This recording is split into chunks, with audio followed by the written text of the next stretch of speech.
YouTube Power Hour Squad. Erika here for an all-new interview for you. And this week, I'm interviewing the one and only Chalene Johnson. Now, Chalene Johnson is somebody who I've admired for years.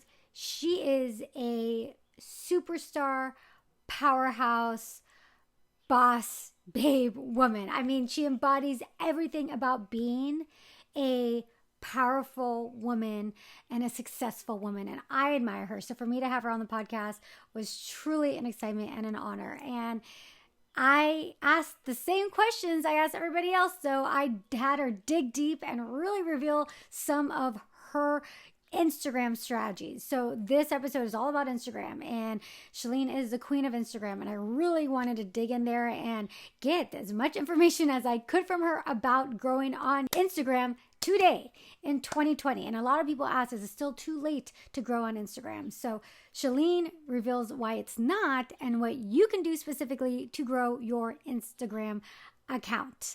If you're new here, welcome. Make sure you subscribe and hit that notification bell because I come up with new interviews every single week, helping you share your message on YouTube and sometimes other platforms like Instagram. And comment below, do you have a YouTube channel? Are you looking to start a YouTube channel? I want to know you. I want to know about you. And please enjoy this interview. Mwah. Well, hello, Chalene. Welcome to the podcast. Hey, just adjusting my ring light. You look to be awesome. Honest. Great to be here. Thank you so much. I'm excited. I am so excited to have you. I've always admired and looked up to you, and you're just an amazing woman. And I'm just so excited to have you here on the podcast. And for my listeners and viewers to just get to know you a little bit more if they don't already know your fabulousness. So I want to just dive into all things just like influencer marketing, Instagram. I know you're an Instagram queen. So why don't we first get started with the first question I want to ask you is, what are your thoughts on influencers and how influencers are showing up today? You know, it's 2020. Yeah. What are your thoughts on how they're showing up today, and what mistakes do you think they might be making in the way they're approaching their personal brand and being an influencer? Well, it's such a cool moment in time. Like, I really think if I'm speaking to business owners and they were to ask me, like, where's the opportunity this year? I would say it's with influencers. I mean, that's where we're spending far more of our marketing budget this year is allocated to influencers because trust is so much higher with our friends, with the people that we know, like, and trust, that it's much easier for me to convince someone. It is a shorter window. So for me to get someone to that point where they're aware, and now that I know what this is, and now I'm going to buy. That's a long form. It's a long relationship. If I'm just doing a Facebook ad, if I'm doing, I'm trying to market my own product as me. If, however, I have the right relationship with the right influencer, I can shorten that trajectory, right? Like it shortens so much because this person doesn't need to do the research. They don't need to have 7 touches. They don't need to see it 18 times.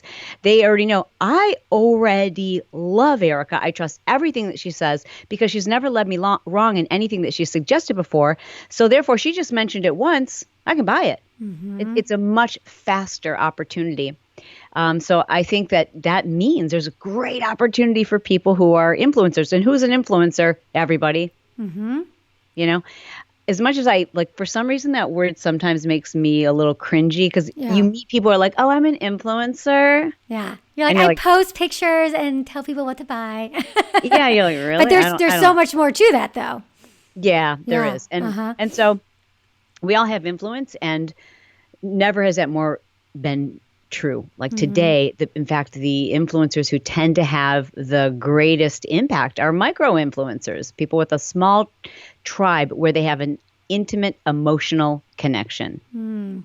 That's so great. And I think that's so exciting, especially for my audience, my listeners, because everyone listening here is an influencer. And like you said, even if you have a small following or you're just starting a YouTube channel or you're somebody who has 500,000 subscribers, you're all influencers. But that's so exciting, like what you just said, that you as a business person, as a business owner, and you talk to a lot of business owners and you're telling them to get into influencer, like to use influencers. I think that's really, really, really exciting.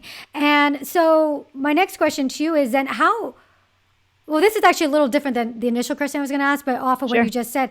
So then how are you using influencers specifically in your business? You Yeah. said you're going to start using them.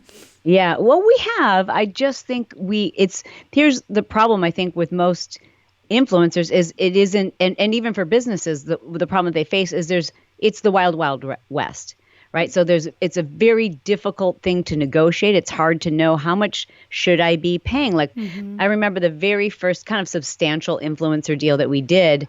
We just kind of looked at, okay, how many people do they have following them? What type of interaction do they have? And then they just threw out a price, and we were like, is that good? Yeah.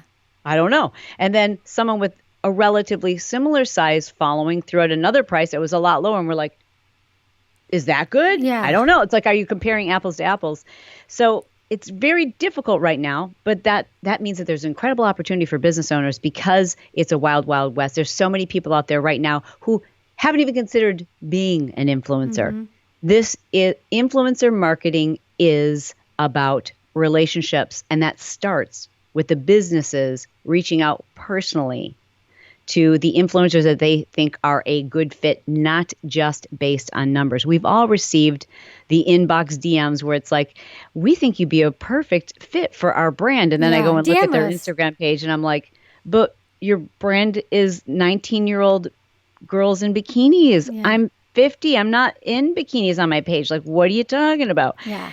So it's a personal relationship. It's becoming a fan of, it's understanding them. It's seeing not just not just how many comments they get, but what type of relationship do they have with their audience? Are they emotionally connected? And does your product, service, or what it is you want to offer with this influencer, does it align with their audience?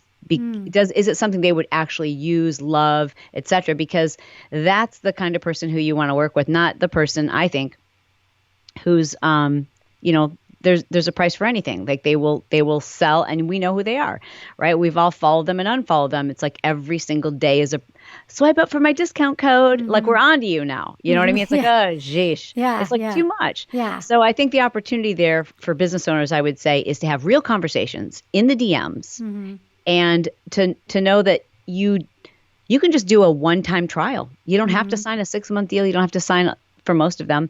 And you can reach out to people who say, I've never done this before. I have no idea. That's a gold mine there. And you just evaluate it based on performance. Yeah. So what are some of the things that you look for when maybe selecting an influencer to work with, or you tell, your audience to look for when they're, scoping it out and trying to figure out what influencers to work with? Yeah. The first thing I look for are people who are actually using our product. And you've got to be aware of that. Usually people are pretty good about tagging the brands, etc. But if you have a large account, which most businesses and larger brands do, it's hard to see all of those mentions. So that's why it's really important that whoever's handling your social media, whether that's you or a team, that the first place that they're looking is not in their DMs, but going to their insights and taking a look at look at mentions first. Like there's a special area where you can just see people who have mentioned you first, and you can tap through those and just take a look at like who's mentioning us, and they're showing you love for free right now. So first of all, follow them, become a fan of theirs, carefully look at what they do and what they stand for, because you always want to remember that who you partner with is a reflection of your brand. And then really take a look and see like, okay, is this a good alignment? Become their fan. Start having real conversations. Don't just lead with, hey, I noticed you tagged us. Would you be interested? It's just not the way to do it. And unfortunately, I think bigger brands, what they've done is they've assigned an intern to this process, and they just destroy relationships with copy and paste messaging that feels inauthentic. I don't even care what you're going to offer me. This feels so inauthentic. It feels so spammy. Yeah. I don't even reply. They treat it like a numbers game. It's like, I've seen that too. They hire somebody and they say, just reach out to as many people as possible, see what bites, and then go from there. But you're right. That's not the right approach. And influencers, influencers, we're figuring it out too. We're like, I don't want to work with this brand. This is weird. I mean, I have a Facebook group and people are constantly posting like, is this legit? Is this person real? Like, who is this person that DM'd me? And so as influencers, influencers are catching on as well. And I think though what you said though is a really important lesson for the influencer, because it goes the other way too. It's like influencers like, how do I work with this particular brand? It's like, well, if you genuinely like their products, then tag them, post products, make sure you tag them, comment, become a fan of them. And the hope is that they're eventually going to take notice, mosey on over to your account page and start to check you out and follow you. Absolutely. An example of that is I reached out to Third Love. It's a bra company. And I said, you have a bra, a minimizing bra. I can sell those things all day, all night. I have one. It's amazing. And I would love to be able to have you sponsor my podcast so I can talk about that experience. It was such an easy relationship to negotiate with them because I was already using the product. I already knew the particular bra I wanted to talk about. And so it's just it's a win-win both ways. It feels authentic for me, and they're excited because they know it's not just someone who they're paying a sponsor fee to. And that's the thing. Like, everyone's like, oh, how do I pitch this brand? How do I pitch that brand? I actually think it's pretty easy. Just kind of like exactly what you said. It's the work comes with you being familiar with the brand, with you using the brand, you like organically, authentically embracing the product, using it, knowing it, understanding it, and then reaching out and be like, hey, Yeah. And in the history, if there's a DM, there'll even be a history of shares, or maybe you commenting previously. So the person can actually, who's ever on the other side, can look up and be like, oh yeah, for the last 6 months, this person's actually been like commenting or replying or responding or whatever. That's right. That's right. That's right. Along those lines, when I first kind of like realized, oh, okay, I've got all these people reaching out to me. How do I navigate these waters? I'll hire an agency. And we did. We hired an agency to handle that on my behalf. And at first, I wouldn't say it was all bad, because like at first it made me realize like, oh, so that's how much I should be charging. You know what I mean? But then after a while I thought, this feels so cold and impersonal. It's like my agency is contacting that person's agency, and there's an agency representing that business, and it just felt impersonal. I didn't love it. And there's a middleman. Obviously, they take a percentage.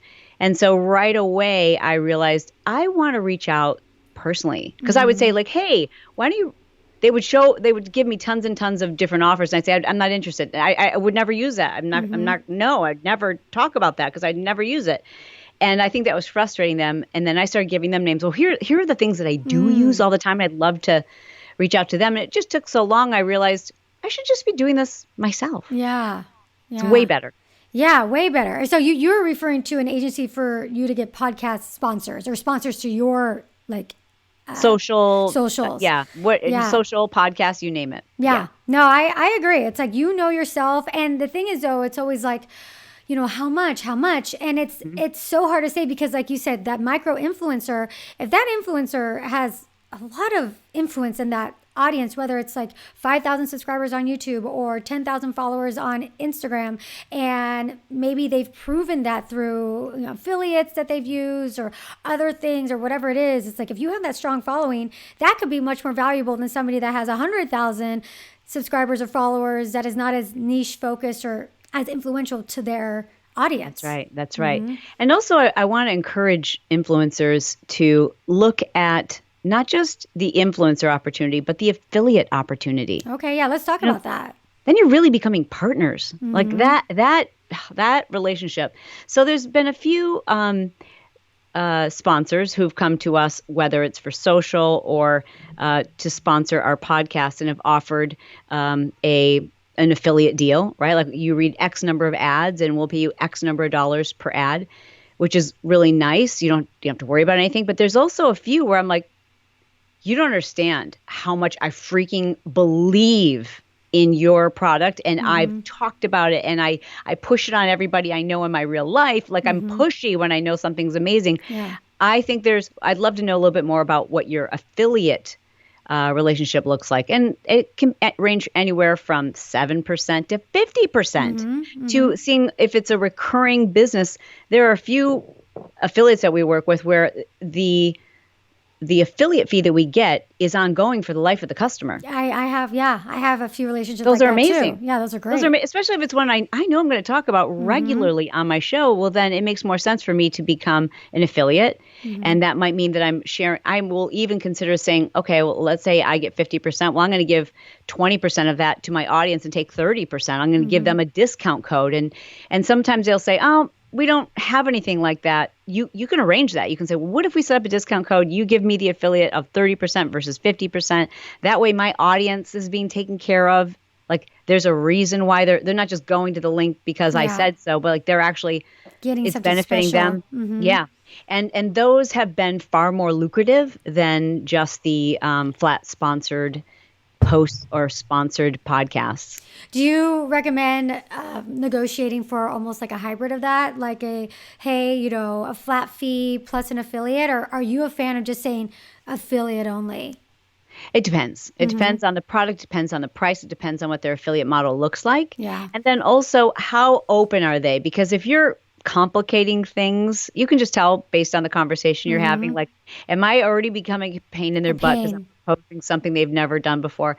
So you might even just start first with, just a quick mention and maybe test the waters with a paid post or a paid podcast, and then come back to them and say, listen, you shouldn't have to pay unless I'm moving product for you. So this puts all of the responsibility on me. That way you're only paying me if I'm making you money. If people are buying it because I recommend it, because I actually use it, that's usually they'll see that as a win-win, but it might be a conversation that happens after you've established the relationship. Yeah, no, definitely. And I think too with, especially in this world of influencer marketing, but also like with YouTube too, because I know a lot of my listeners are YouTubers, like you never know, a video could just take off, especially if you do it creatively. I had somebody on the podcast, Natalia Taylor, a little while ago, and one of her videos ended up going hugely viral, and it was a sponsored video, but she did this video very creatively, and it was one of her millions of views, most sponsored video. And she's like, God, they got the deal of the century, because they were basing it off of, what my views at the time and all that. And that just blew up. It blew up her channel. It blew, tons of views. So, yeah, I don't know the deal that she had, but it's like, in that case, especially with YouTube, you just never know, and you want to be able to take advantage of it. If a video does take off and you're getting tens of thousands, hundreds of thousands, possibly millions of views, it's not going to be that one-time fee of whatever it is. You have this affiliate thing kind of locked into that. And with YouTube, the content, and I don't know about Instagram so much, but with YouTube, the content is so evergreen that if it's a topic that kind of is like, year-round, people could be watching it 6 months from now. So I do agree that with an affiliate model, it's like you always have that possibility of making some money. Seriously. Yes, absolutely. So cool. I think if we're talking about what influencers need to do differently, because now, let's face it, it's really gotten competitive. Remember when video first was something on Facebook that everyone's like, what is this? Yeah. Facebook Live? Like live video? Right. And Periscope had already launched. Then Facebook Live came along. And when Facebook Live came along, most people in business, which at the time were influencers, we just didn't call them that, we didn't know what to do with it. So I heard my audience, other entrepreneurs were like, this is interesting. It'll be interesting to see how this is going to work for business owners and entrepreneurs. What do I need to do with this? And there was this I'm going to sit back and watch. Yeah. And the people who jumped in first, it was crazy. I mean, the first day I went live, which was like the first day they launched it on Facebook, I think I had like 4 million views. It was insane. Oh my God, I couldn't pay enough money now to get that to happen. And I probably went on live and was like, hi guys. Really hi, oh my God, we're live. Something stupid. I wasted that opportunity completely. But my point is, when it's the wild, wild west and you can't believe something is free, that's when you need to jump in and realize, okay, I've got to get ahead of this by paying attention to my own thoughts and my own intuition instead of following the pack. And because everybody now is like seeing this opportunity as an influencer, that means it's going to get really muddy. It's going to get really saturated. It's going to get harder for people to be seen. You're still going to be watching the big guys, the first influencers. You're still going to be watching them, but see, you can't, because that's like watching someone who launched their career before a singer who launched their career before there was YouTube, or SoundCloud, right? Like it's different, and they are already established. You cannot watch people who've been in the game for a while. You can't, because you'll follow them. Even if you're thinking you're not, they will have influence on the way that you do things, and it won't be good because it's working for them because they already have this huge following. Yeah. You've got to start thinking in this way, Erika. You've got to think, what's already bugging me? What do I like? What am I drawn to? What do I see as phony? What do I see as inauthentic? What do I see as like, wow, that person's just selling me? Like, notice all those things and then don't do it. I see so many people that they talk about that, but yet they're still doing it. They're like, oh, be real, be authentic. And then you look at their Instagram feed. I'm like, no one's life is a perfect shade of blush pink with a splash of your, logo color. Gray like the podcast office at the moment with a splash of pink everywhere, right? But there was a moment when my Instagram feed looked just like this. It was a soft pink. There was a splash of pink in and I taught that. But then everyone became that, and that turned into white noise. And we saw numbers declining, and I saw my own numbers declining. And I'm like, yeah, why am I doing this? First of all, I'm not posting as often because I'm so caught up in making sure that it doesn't ruin my aesthetic. And my life doesn't look like this. My life isn't an aesthetic. It's it's real, and it's messy, and we can be so overly curated, so perfect in the way they were trying to be relatable that it's hateable. Does that make sense? Yeah, it's not as, like you said, it's not as relatable. It's not like, it's like, ugh, another one of those perfect girls. Like, I'm over that. Yeah, right? So completely. For the people listening, they're like, but Chalene, I'm like authentically me. Like, I feel like I am doing that. And like my numbers on Instagram are so low, and I'm not getting, like, I'm getting as many followers as people that are unfollowing me, or just, there's no reach. I see this all the time. People are like, I have, 50,000 followers on Instagram and my reach is like minuscule. So what would you tell those people that they feel like they're being authentic, but they're just still not seeing that growth? It could be a multitude of things. So let's just run through the list, right? Number one is Instagram in general is very saturated. So what we see in our feed when we first open it are the people that we've interacted with the most, right? So if you and I chat on DM, even if you're like my favorite person in the world and I love looking for your stuff, if we haven't chatted in like a week on DM, or I haven't liked a couple of your photos recently, and a few other people show up who I'm not even like that interested in, but I tap like, they're going to show up first. So Instagram's always like paying attention to like, okay, who is it they think you want to see?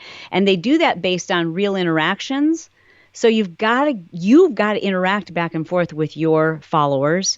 You've got to have conversations versus monologues. And I see a lot of, I do this too. I'm, guilty as charged, where I'll spend way too much time crafting this really long, like longer than any blog I've ever written. Yeah. Those mini and blog I'm like, posts. Where did a half a day go? And so I'll do a mini blog post. And then now I'm annoyed with myself because I've just spent 2 hours preparing for one post on Instagram. And now I'm like, okay, let's put the phone down. But what I should have done is spent 10 minutes on the caption and an hour and 40 interacting. If I really want to if I want my stuff to show up, I've got to interact. I have to have conversations. I have to encourage people to like it. I have to thank people for tagging. I have to ask them questions. I have to go over to their page. So a couple of different ways you can do this. Number one, before you're going to post up on Instagram, post a story. Right. So immediately post your story before you do any regular post on your Instagram feed, because what that will do is at least a certain fraction of your audience has notifications turned on for your stories. If nothing else, even if they don't, you might show up in the beginning of your stories. That makes them think about you, and then they're likely going to see your post. Go live as often as you can. That's also going to draw new people to follow you. And I know it sounds lame, but you kind of have to remind people and give them a reason to comment. Even though you might think, oh, this is going to be so relatable, and you actually have to say, comment below. At the moment, like this could all change tomorrow, but at the moment, we release a report every quarter on the latest trends as they relate to business and Instagram, and these are some of the things. It's getting people to interact with your content and of course your stories, but the longer it's called TOP, time on platform, the longer you can keep people on your page, your profile, your stories, your Instagram, IGTV, the more likely Instagram pushes everything to the front because everybody's following more than 50 people. But will you see 50 people's posts today? Probably not. I won't. I mean, I look at stories. I look at stories. Okay, I do too. So, and when I poll my audience, like 80% of my audience are looking at stories. More than posts, right? That's why I feel like even posts isn't even so much a thing anymore. Like everybody's way more interested in the stories. I know, but then get this. If you're not spending as much, here's the catch-22. If you're not getting any new followers from By your just doing stories. Unless they're so good, people are sharing them, and that happens. Right. And then again, you have to encourage people like you guys, if you, I don't even know how to share a story, to be honest. Well, yeah, you could share a story, I guess. I've never even shared a story. I know it's not I've shared obvious. a post, but I've never shared a story, but yeah. Yeah. And so that's a good, like, Erika, if you have a day where you're like, this is a great rant, people are really connecting with it, then tell people like, okay, so here, by the way, you guys, if this is like a rant that, like a bunch of people would relate to and you want to share it on your story, you can. You just tap the little 3 buttons at the top, the share feature will come up and you can just share it like directly to your story. And I really appreciate that. Like you have to actually explain how to do it. It's not obvious. That's interesting. And that's one way to get new followers. But the really, you're serving your existing audience, which is fantastic. You're going to go deeper with them, especially as an influencer. That's how we get better influence, real influence. But if you want to reach new people, that at the moment is IGTV and your regular posts to your feed. So still the regular post to your feed? For new followers, yeah. And what, that's through hashtags? Yeah, yep. So still hashtags is still a thing? That's it. Yeah, I keep waiting. Like every time I can't take credit. I've got a great team of gals who do our social media research. And I'm always like, please tell me that hashtags are like not a thing anymore. Yeah. That's it. It's hashtags. And then also a combination of things that are Instagram keeps close to the breast, but things like, okay, if I follow this person and a lot of these people also follow them and it's this type of content, then it might show up on the Explore page. So Explore page is still huge, right? And but that's very dictated by what you're liking and less about and what you're searching for. If you've noticed, like if I showed you my Explore page right now, I'd be so embarrassed. Yeah, I know, me too. Mine is like, like Botox or like weird, like I love looking at those weird before and afters. Weird surgeries, long nails. And kids say the darndest things. Like like kids' food habit, and I have like food allergies, like the weirdest stuff. Yeah. No, I know, and like that's not like what I would. I wouldn't follow any of those pages. I just find like kind of like mindless entertainment at times. And so like pay attention to that. Like what's on your Explore page? Is it the things you're looking for? Is it mindless entertainment? And so that's why like my own Instagram, lately I've been doing a lot more just comedy, just like more real life stuff. It's like, you know what, gosh, when I do the business stuff and I do the, building social media and lifestyle, people appreciate it. I know it's good, it's useful content, but if I'm not mixing in a good dose of just pure entertainment, I'm not going to reach those people who are looking for something mindless, but it's someone they can relate to, if that makes sense. I was going to show you like my most recent Instagram post. Okay, can you see my giant head? Yeah. Like that's not a curated page. Like I posted like just an awful past. It's an exaggerated image of what my passport photo looks like. Okay. It has nothing to do with anything I do. That's not business. That's not lifestyle. I'm just telling the story about how this woman made me like, I wear bangs because I have a 5 head. I mean, my bangs are all grown out and I'm like, I need to get my bangs again because I have a ginormous forehead too. I'll go forehead to forehead with you. Let's measure. I mean, mine is pretty big. I think we're about the same. I gotta get my bangs again. The woman at the back, she made me pull my bangs over and then like not smile, and I tried to have like a cute tilt of my head like this. Yeah, and you're like, she wouldn't go for it. She kept like straightening my head. Yeah, that has nothing to do with my business or anything else, but it's just funny and it's real, and that got like 700 comments in. And my average post might get like 200 comments. That got like 700 comments in like 6 hours. And that that got more people tagging. And I didn't even ask anyone to tag. So you just never know. Like the more real and kind of funny and entertaining and mindless, you got to throw some of that in there too. Mm-hmm. And not everybody's funny, but you can also share other people's content. Yeah. Yeah. Yeah. That's just so interesting because it's kind of, you're like, almost, it's like the more engagement that your content, whether it's a post or a story or an IGTV, or even like, because a story, this is what I was thinking when you were saying that. A story, though, you could direct people to DM you. And then, like you said, like the more DM interactions, the more that you'll expand your reach within your followers, which I think in itself is like a huge issue too for people because they're just not seeing the reach that they used to see. And if a lot of people, they're like, well, I already have 50,000, but like the reach is like dismal. It's like 4,000 or 6,000 or whatever.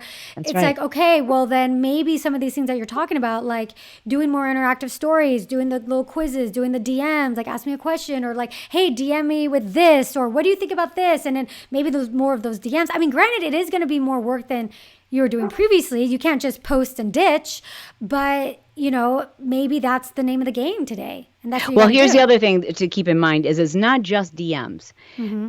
Instagram looks at any engagement, interaction. Yeah. Mm-hmm. So if they slide the bar, like I try to put an interaction on not everything, because that would be, but like every time I do a post, let's say if it's 1, 2, 3, 4, 5 stories, 5 posts. I wish there was another word for it, but you know what I'm saying? Like a 5 story, one of those little, I don't even know what they're called. Like a story within a story. Like, because a story is technically like, I don't even know how to explain it. What we could call them snaps. Like 50 snaps. Anyway, let's call it the snap equivalent of it on Instagram. Mm-hmm. Every time I do like a collection of them or a clump of them, I'll put at least a couple of interactions on there. Like one will be a poll, one will be a yes or no. Mm-hmm. Even if it's just like, am I going on a tangent? Am I have I had enough coffee today? Do you think I've had enough coffee today? Yes or no? Mm-hmm. Do you agree with this? Yes or no? Then I ask a question card like, tell me your thoughts. And I'll just put that little, like whenever I'm talking to my audience, mm-hmm. I'm just giving a monologue. And if I don't give them an opportunity to actually address that particular conversation, then they can DM me, sure. But it's so much cooler to be able to collect.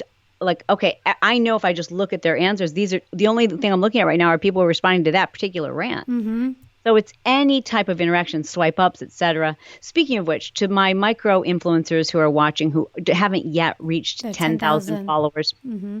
You don't need 10,000 followers. Trust me, you do not.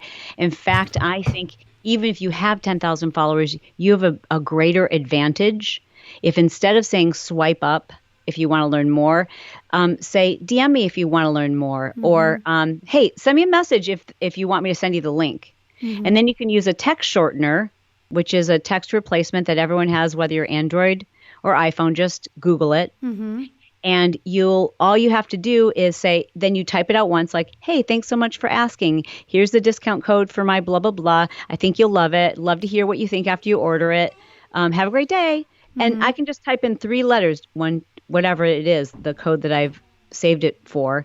And by typing in 3 letters, they get this nice, long, very personal reply. And that's nice. People are far more likely to click on that because you've just sent them a message versus swiping up, going away. You don't know who actually asked for it. Yeah.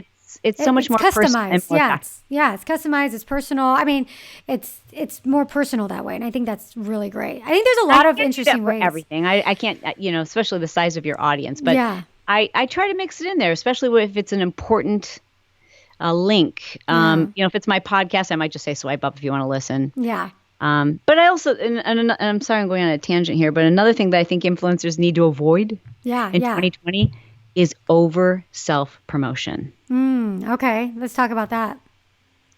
Well, do you follow accounts where it's like, guy, they're just posting up all of these, like, all right, already, I know you've got a podcast, mm-hmm. enough. Mm-hmm. There's a person I follow who I love her. And she's an author. Her book came out like 3 months ago.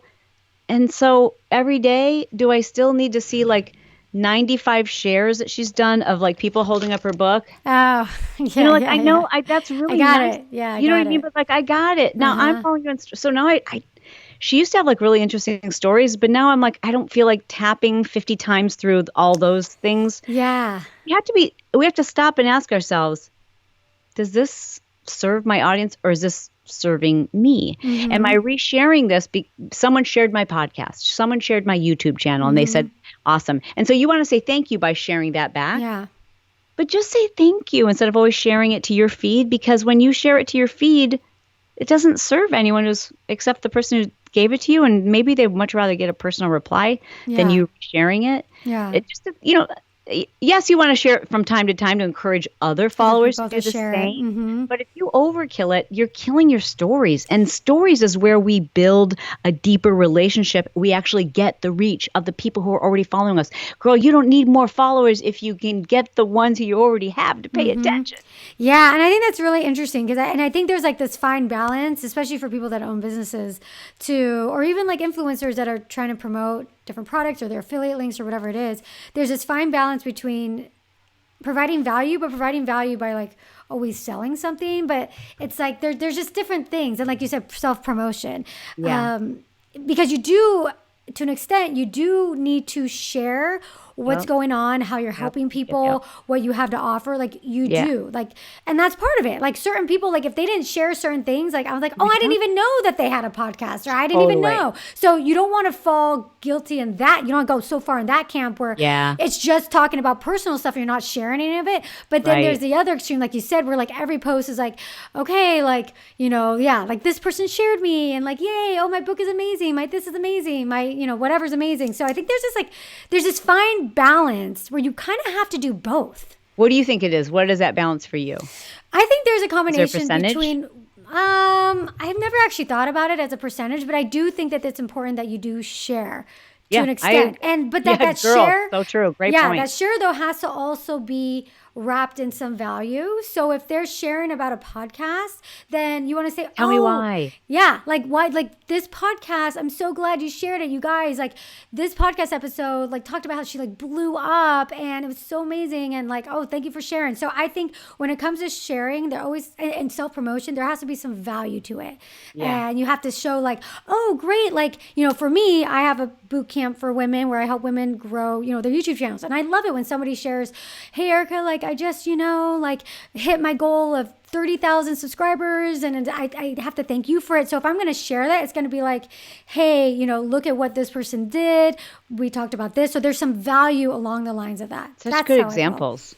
Here's another cool feature that Instagram just recently released that you can use to your advantage.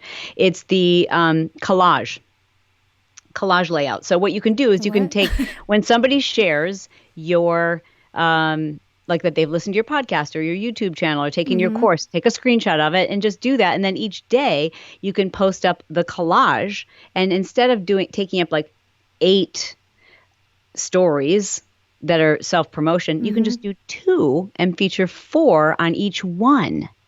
I gotta look at that collage. I don't even know what that is, to be honest. Yeah, it's just a layout that you have a new feature, brand new feature to Instagram stories. Now, it's brand new to most. As with all features, they roll them out slowly.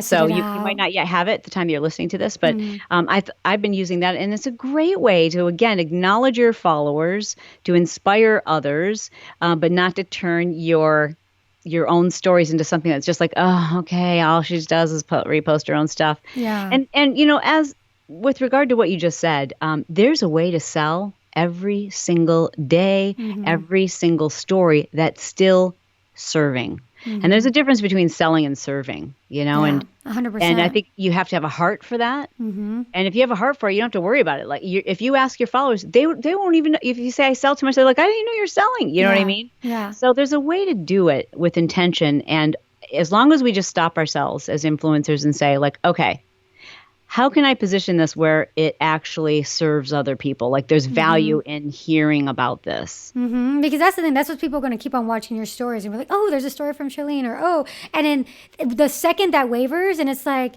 oh, no, I'm just going to skip her story. Because the last couple times it was just like dumb stuff.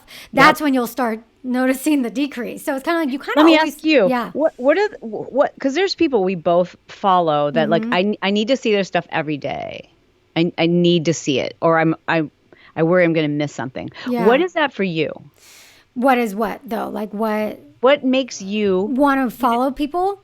So want to keep what on. makes you feel like you're missing out if for some reason you missed a day of their stories? You're like, oh no, I might have missed something. Oh, that's a good question. For me, it really is. It's people that I admire, and like I see their lives as like aspirational, and it's like that. Like for it's me, what they're up to. It's kind of what they're up to. It's actually like what they're up to. Like, oh, like what are they doing? And like, oh, what conference? Or like I follow this woman, and she's like not like she does like fitness stuff, but she lives out in like France, and she has this like fabulous lifestyle. She's always traveling, and she has a business though, so it's interesting to see to me.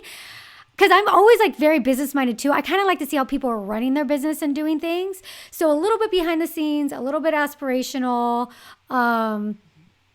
like how they're selling things. Like I look at things like that. Like how are they selling things, and how are they pitching their products? And I like to see those types of things. Yeah. And sometimes I end up buying their products because I'm like, totally. Well, really good job. Yeah. So for me, it's a combination. I personally, this is why I host this podcast. I love seeing what's behind the scenes. I like pulling back the curtains. I want to see. And I really think that makes sense. People that do a good job with Instagram stories, they show that, they share that, they show a little bit of their work day, how they work, the behind the scenes of their work day, but then also like fun, aspirational things too. That's great. I pay attention to that. If you're listening to this, if you're watching us, actually answer that question for yourself, because that's what you need to do more of. And my answer might be slightly different. And I need to do more of what it is I find captivating and I want to watch every single day. You need to do more of that instead of like, necessarily following the trend. Like follow your own intuition and follow what it is you like, because I promise that you'll start to attract people who are very like-minded, and those are the people who are going to spend the most time in your stories. And what do you like? What's for you? Tips and hacks. Like you give me tips, hacks. What did you just, I want an unboxing. I want you to tell me about an awesome deal. I want you to tell me about like an incredible lipstick, and that you're using new software for your opt-in pages. I want to know what camera you just bought. I want to know like an amazing deal on a pair of shoes. Like I want all of that stuff. So my favorite thing is to follow entrepreneurs, tends to be, who just, they can't help but tell you everything that they love. They're doing, But it isn't just business, because I love all the lifestyle hacks and all the makeup and cool gadgets, and I love that. And I feel like if I missed a day, I'm like, oh, what amazing deal did I miss out on? Like, what don't I know? Yeah. That's cool. And that's the thing. And I want to go back to what you said about using your intuition, because we talked about that offline, and I know you spoke a little bit about it, but you said something offline that I thought was really, really important, and I want our listeners and viewers to hear you say it, but how, today in 2020, what you're doing today is what you're not going to be doing tomorrow. Or you said something to that effect. Can you? It won't work tomorrow. It won't work tomorrow. Yeah. If we keep doing what we see everyone else doing and what we're doing, we just keep trucking ahead, and at the same time, we're noticing a decline in our reach, a decline in our engagement, a decline in our sales, a decline in the number of people who are swiping up, and we continue doing what we're doing. I mean, it's just insanity to think that you're going to get any other result. So the most important thing to do is not to go like, I wonder what the trend is. You know the trend, because once it happens, you're like, oh yeah, as a matter of fact, that's what I am interested in. That's what I am watching. As a matter of fact, what I'm doing myself, when I see other people doing it, it's white noise and it's boring because everybody's doing it. Well, don't ignore that. Like, pay attention to that. Like, if it feels like, if there's something that's bugging you, it's like on your last nerve, or it feels like white noise, just look and go, am I still doing that too? And just then, rather than saying, I wonder what the trend is, just go, I know what the trend is. It's what I like. It's what I like. So let me put more of that out there. And it might be a slow increase, but what won't happen is this, where you just keep dropping.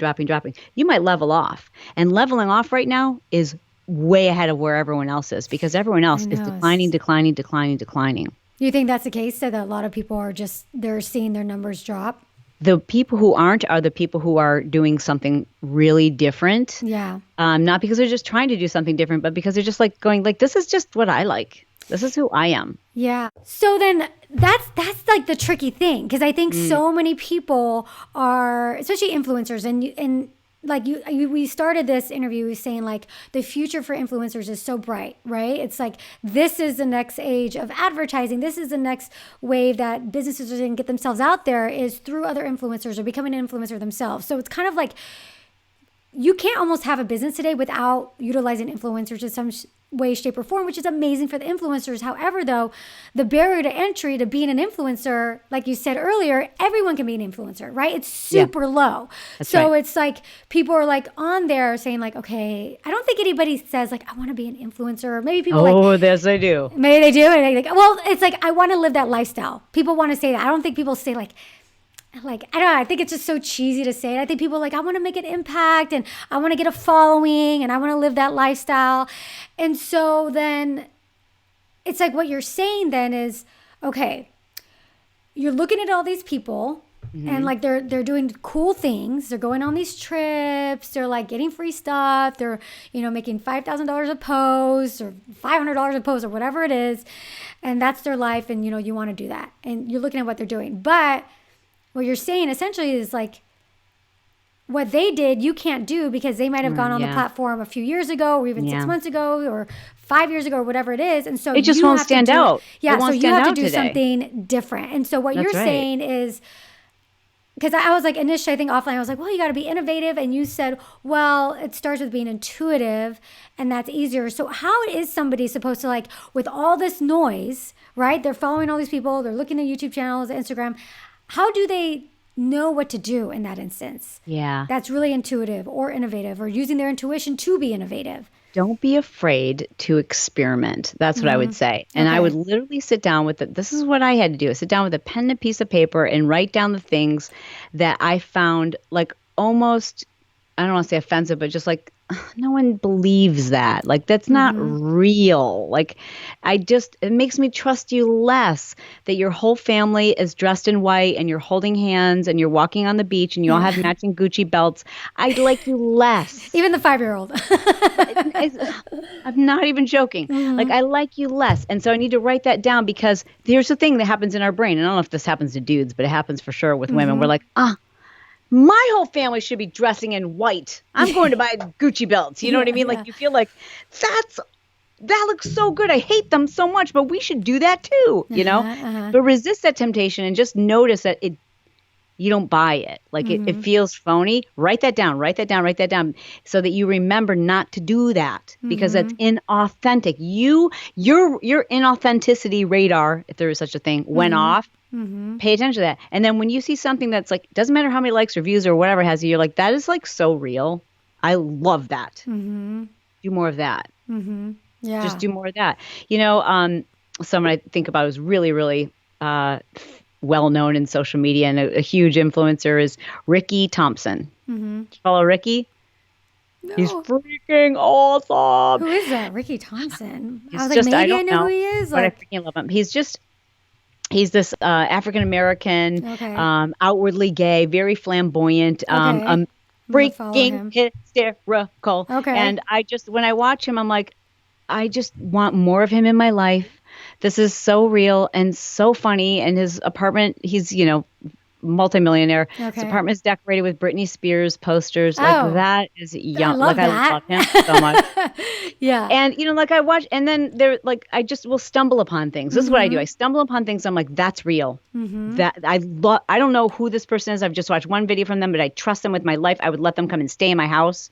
Like I try to make note of those, and then I save those. And you can, when you save things to start doing this. This is my call to action for all of you today. When you see something that feels real and authentic, click save and create a collection. You can name your collections. I've got one that says ideas to post because I see things other people do, or I'll see one that says beautiful nail colors.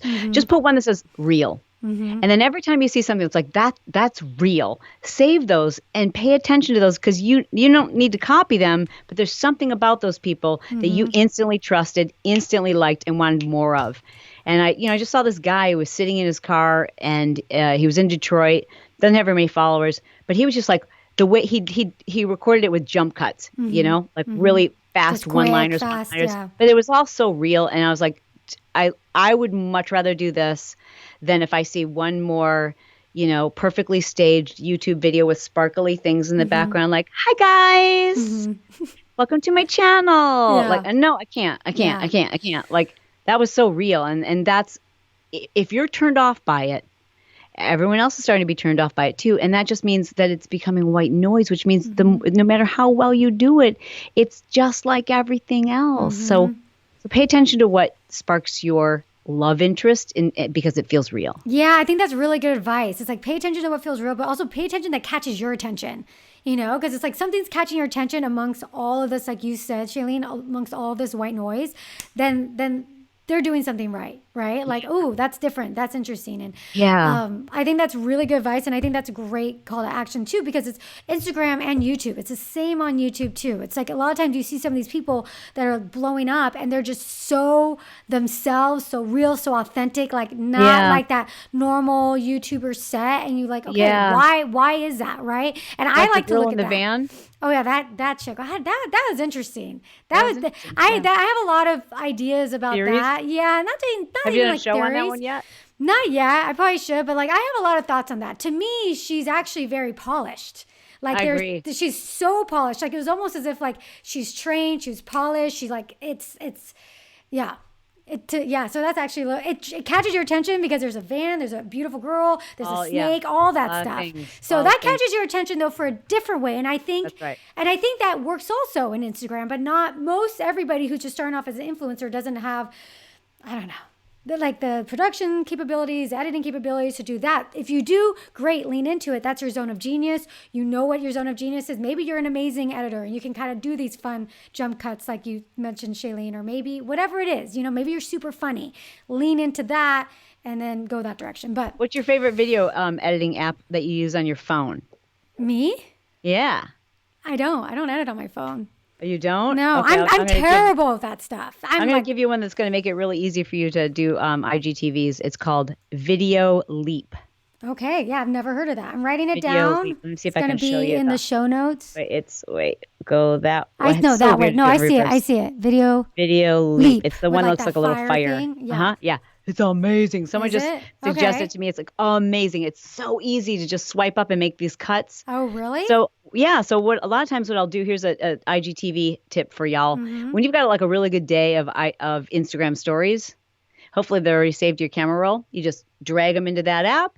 You can put some edits on it if you want. And now you've got 2 or 3 minutes or 5 minutes or however long you have of great content that you can post up as an IGTV. Ooh, that's a good. And I've heard, and correct me if I'm wrong, I've heard that IGTV is really where it's at if you want to grow your Instagram. Like that's what you got to be doing. It sure seems like Instagram at the moment is really pushing it, favoring that. Yeah. And so it's showing up on the Explore page, which is wonderful. You can change out the cover image.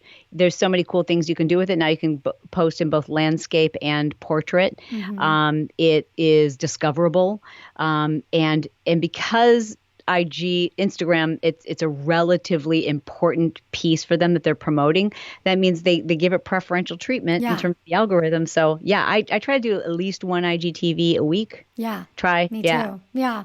That's great. That's great advice. So Chalene, this has been amazing. I have one last question for you because to me, you are this like boss who's been doing this thing forever. I mean, you own multiple businesses. You're an influencer yourself. You have your podcast, your businesses.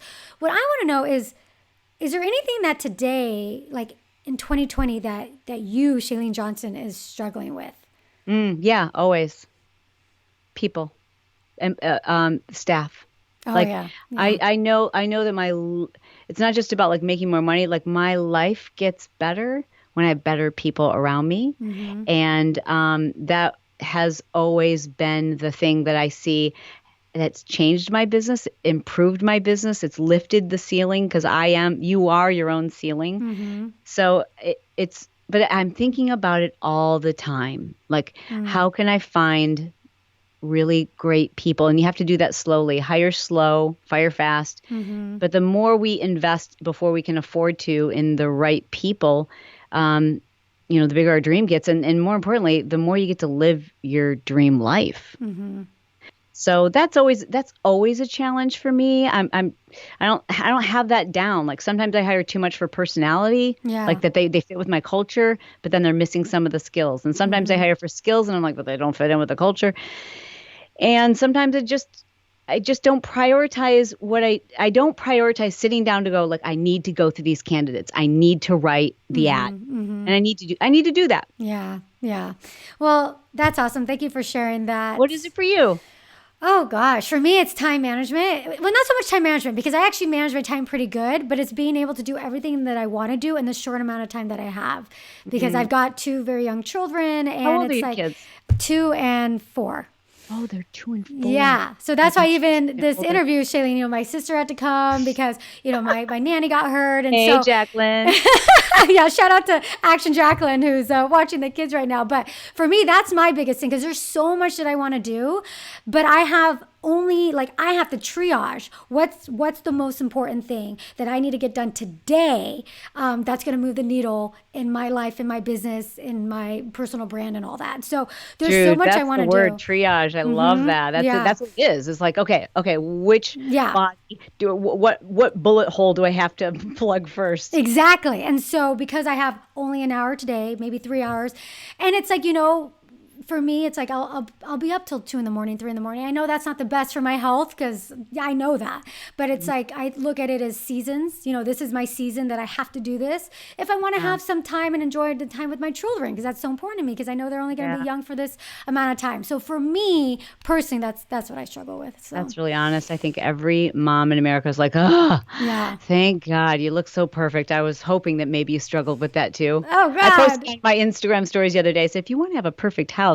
here's how to have a perfect house. I mean, you guys want to see something if you're on Instagram? I mean, there's a pack and play. I mean, right there. Moved in the room. And look, here, that's my daughter's toys that I moved over. So, I mean, that's my life. It's like, organizing everything. Now I'm not going to be able to put this back like it was, but trying to fit everything in, yet, so that's real life. Ooh, post that in a swipe on Instagram today, like post up like this perfect picture of you and then go to all the shots in the room. I think that'd be so awesome. That's a good idea. I should. And I'm actually guilty of not doing a lot of things that you're talking about, like, because part of it for me is I'm so busy trying to do the things that I don't have time to, I should post that. I should post this. And I'm like, I don't have time. So. I know. I know. It's real easy for me to give advice. I don't always follow it. I don't always, you know what I mean? But yeah, it is. It's just because you gotta, and that's why I always like the word, triage. I mean, my dad's a doctor and I always think about that. Like, I got to think about what is the most important thing that you can do today that's going to move the needle, and whatever that needle is for you, it could be for your business, could be for, growing your following or establishing your relationship with your following, whatever it is. So. Yeah, you can't do it all. No. But do the most important things right. And those 2 and 4-year-olds, obviously, your 2 and 4-year-old are it. And you get that. Awesome. Yeah. So thank you, Chalene. This has been so fun. My honor. It's such an honor for me to have you on my podcast because you're such a boss and I admire you so much. As a woman in this space, it's just so inspiring. So I love you and I love your energy. You're just so real. Thank you so much. Where can people follow you? I have to do this. Where can people find you, follow you if they don't somehow know of you already? Where do you want to send them? I mean, Instagram probably, your podcast. Yeah, sure. I would say follow your Johnson Instagram for sure. Is IG. And then if if you're interested in the business hacks, and we talk a lot about social media and even influencers, is Build Your Tribe. That's my business podcast. I have a lifestyle one too, but I think Build Your Tribe is going to serve the folks who are watching today. Awesome. Thank you. Thank you, Chalene. Thank you. Thanks for having me. All right, bye.